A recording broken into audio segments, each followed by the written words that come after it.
Considerando todos os números com 3 algarismos, quantos são pares e com os algarismos distintos entre si?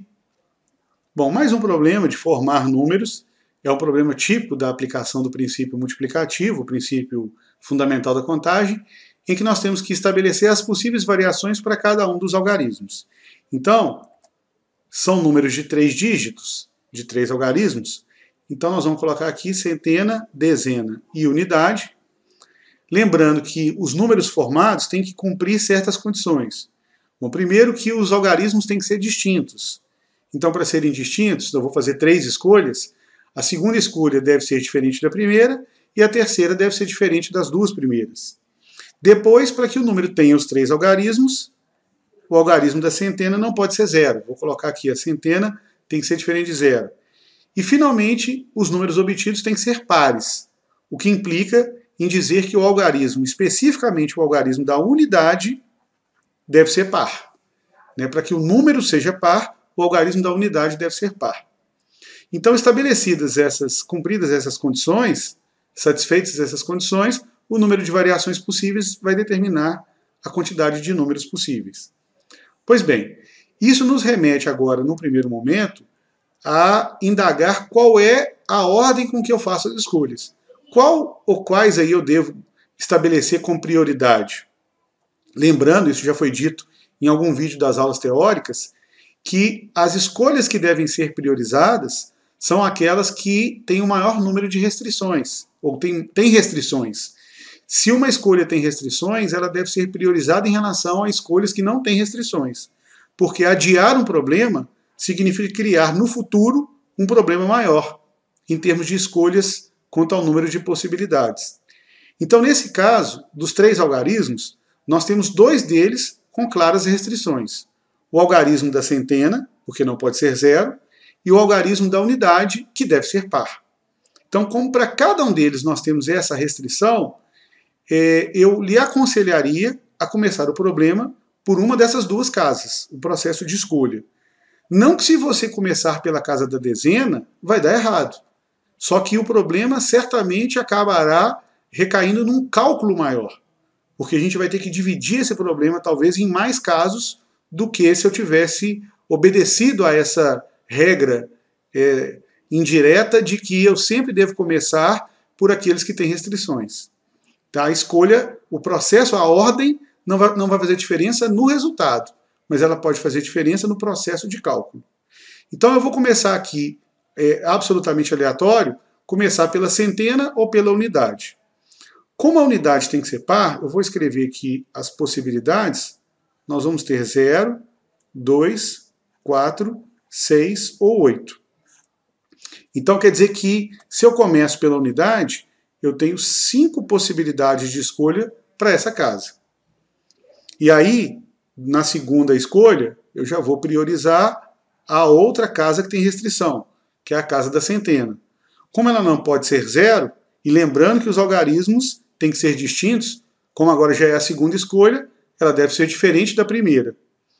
Então, para cada uma das 5 possibilidades, tentando usar o princípio multiplicativo, para cada uma das 5 possibilidades do algarismo escolhido da unidade, eu tenho quantas possibilidades para a escolha do algarismo da centena? E a resposta é depende. Depende do que, afinal de contas? Depende de qual dos 5 algarismos da casa da unidade foi escolhido. Porque observe, como os algarismos são distintos, de 0 a 9, claramente nós vamos eliminar para a casa da centena o 0. Então, eu vou ter de 1 a 9. De 1 a 9 tem 9 possibilidades. Mas eu tenho que eliminar aquele que foi escolhido na casa da unidade, que foi a primeira escolha. Ora, se essa escolha tiver sido o 0, então não tem que eliminar nenhum de 1 a 9, que ele já foi usado e a casa da centena pode ser qualquer um de 1 a 9. Mas se a escolha tiver sido um dos 4, 0, 2, 4, 6 ou 8, além de eliminar o 0 na casa da centena, eu tenho que eliminar um desses 4. E aí, em vez de 1 a 9 com 9 possibilidades, eu vou ter 8 possibilidades. Então, essa interrogação, ela me diz que eu vou ter 8 ou 9 possibilidades, dependendo do que eu escolhi para a casa da unidade. o que vai me levar, então, invariavelmente, nesse raciocínio, para ter que desmembrar esse processo de resolução em dois casos. Então eu vou colocar aqui o primeiro caso e depois o segundo caso, estabelecendo o processo de escolha, lembrando que aqui é par, e aqui não pode ser zero. Aliás, não vou nem colocar par, que os dois casos que eu vou escrever, o último algarismo da direita à unidade vai ser um algarismo par, a questão é se ele é zero ou se ele não é zero. Então eu vou colocar o segundo caso aqui, não sendo zero. Então são os dois casos. O algarismo da centena não pode ser zero.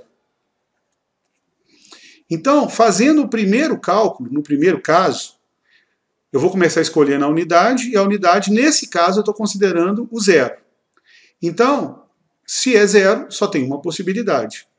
Nessa possibilidade, eu tenho 9 possibilidades para a centena, que é qualquer um dos algarismos de 1 a 9, que eu já gastei, entre aspas, né, gastei o zero na unidade, e para ser distinto e não poder ser zero na centena, qualquer um de 1 a 9 serve.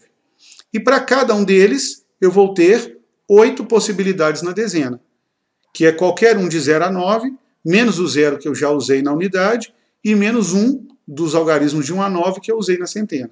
Então sobram 8 possibilidades, e aí nós temos, nesse caso, 72 números possíveis de serem formados. Passando para o segundo caso, onde o algarismo da unidade continua sendo par, mas agora não é zero, ou seja, é um dos 4, vamos colocar aqui 2, 4, 6 ou 8, então nós vamos ter um total de 4 possibilidades.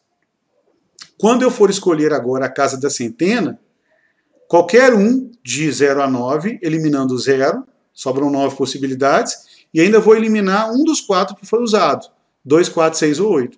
Então restam aqui 8 possibilidades para a centena.